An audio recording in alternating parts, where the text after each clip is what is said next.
பச்சைப்பயிறு முட்டை banana pancake இது ஒரு சூப்பரான வெயிட் லாஸ் ரெசிபிங்க. காலையில் இது சாப்பிடக்குள்ள நமக்கு வயிறு அவ்வளோ ஃபில்லிங்காக இருக்குது. ரொம்ப நல்லது, உடம்புக்கு நிறைய ப்ரோட்டீன் இருக்கிறதுனால நல்ல ஒரு ஹெல்த்தியாக இருக்குங்க.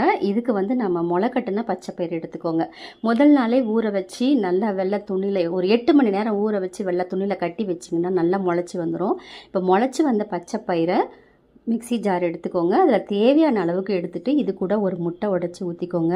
ஒரு பழுத்த வாழைப்பழம் சேர்த்துக்கோங்க. இதில் ஒரு பிஞ்ச் மஞ்சள் தூள், கொஞ்சமாக உப்பு போட்டுட்டு தண்ணி ஊற்றாமல் அரைச்சிட்டு அதுக்கப்புறமா கொஞ்சமாக தண்ணி ஊற்றி தோசை மாவு பாத்திரத்துக்கு இந்த மாதிரி அரைச்சி ஒரு பாத்திரத்தில் சேர்த்துக்கோங்க. இதில் நீங்கள் வெல்லம் ஸ்வீட் வேணும்னா கூட கொஞ்சமாக வெல்லம் சேர்த்துக்கலாம்.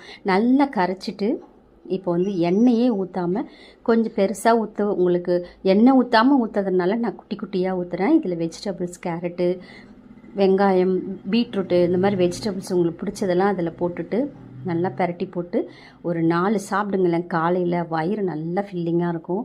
உடம்புக்கு ரொம்ப ரொம்ப நல்லது. வெயிட் லாஸ் பண்ணுறவங்களுக்கு இது ஒரு சூப்பரான ரெசிபி.